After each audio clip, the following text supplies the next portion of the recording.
அன்பு உறவுகளுக்கு வணக்கம். ஒரு ஹாஸ்டல்ல 100 பேர் தங்கியிருந்தாங்க. அந்த ஹாஸ்டல்ல அடிக்கடி உப்புமா போடுவாங்க. அந்த உப்புமா போடுகிற நேரத்தில் 20 மாணவர்கள் ரொம்ப சந்தோஷமா அந்த உப்புமாவை சாப்பிட்டுட்டு டெய்லி அவங்க வேலைக்கு போயிடுவாங்க. அவர்களுக்கு இதுவே ரொம்ப சுவையாகவும் அதே நேரத்தில் நேரத்தோடு கிடைக்கிறதுல சந்தோஷமா இருந்தாங்க. மீதி 80 பேர் புலம்பிக்கிட்டே இருப்பாங்க. எப்போ பார்த்தாலும் உப்புமா போடுறாங்க, அந்த உப்புமா சாப்பிட்டா தூக்கம் தான் வருது, ஏன் தான் மெனுவை மாற்ற மாட்டேங்கிறாங்களோ அப்படின்னு சொல்லி புலம்பிக்கிட்டே இருந்தாங்க. ஒரு நாள் வார்டன் அந்த 100 பேரையும் கூப்பிட்டு, சரி நீங்கள் எல்லாமே ஒரு துண்டு சீட்டில் உங்களுக்கு என்ன உணவு வேணும்னு எழுதி கொடுங்க, நாங்கள் அதுக்கேற்ற மாதிரி நம்ம உணவு செய்யலாம், மெஜாரிட்டியாக என்ன நம்பர் வருதோ அதுக்கேற்ற மாதிரி உணவு செய்யலாம் அப்படின்னு. இந்த 20 பேரும் உப்புமா சாப்பிட்ட 20 பேரும் ஒரே நேரத்தில் உப்புமா எங்களுக்கு கிடைத்தால் மகிழ்ச்சியாக இருக்கும் என்று 20 பேரும் உப்புமாவுக்கு எழுதிவிட்டார்கள். மீதி இருந்த 80 பேர்ல ஒரு 12 பேர் என்ன எழுதுறாங்க, எங்களுக்கு மசால் தோசை கிடைச்சா நல்லா இருக்கும் அப்படின்னு எழுதுறாங்க.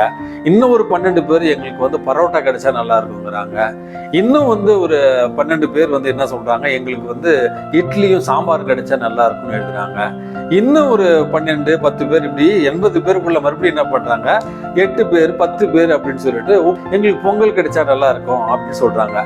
கடைசியில எடுத்து எண்ணி பார்க்கிற நேரத்துல இந்த உப்புமாண்டு எழுதிய 20 பேர் தான் டாப்ல இருக்கிறாங்க. மற்றவங்க எல்லாம் பிரிஞ்சு போய் 8 10 12ங்கிற நம்பர்ல அவங்க சொன்னதை எதுவுமே சமைக்க முடியாம போச்சான். இதுதாங்க இந்த சமுதாயத்துல நடக்கிற உண்மை நிகழ்வு. அந்த 20% பேர் தான் ஒற்றுமையோடு நம்மை ஆண்டு கொண்டிருக்கிறார்கள். மீதி இருக்கிற 80 பேர் ஒற்றுமை இல்லாமல் தங்களுடைய சுய விருப்பு வெறுப்புகளால் இன்றைக்கு பிரிந்து கிடக்கிறோம். ஒற்றுமை மட்டுமே நம்முடைய வாழ்க்கையில மகிழ்ச்சியை தரக்கூடியது. இந்த நாள் உங்களுக்கு இனிய நாளாகட்டும். வணக்கம்.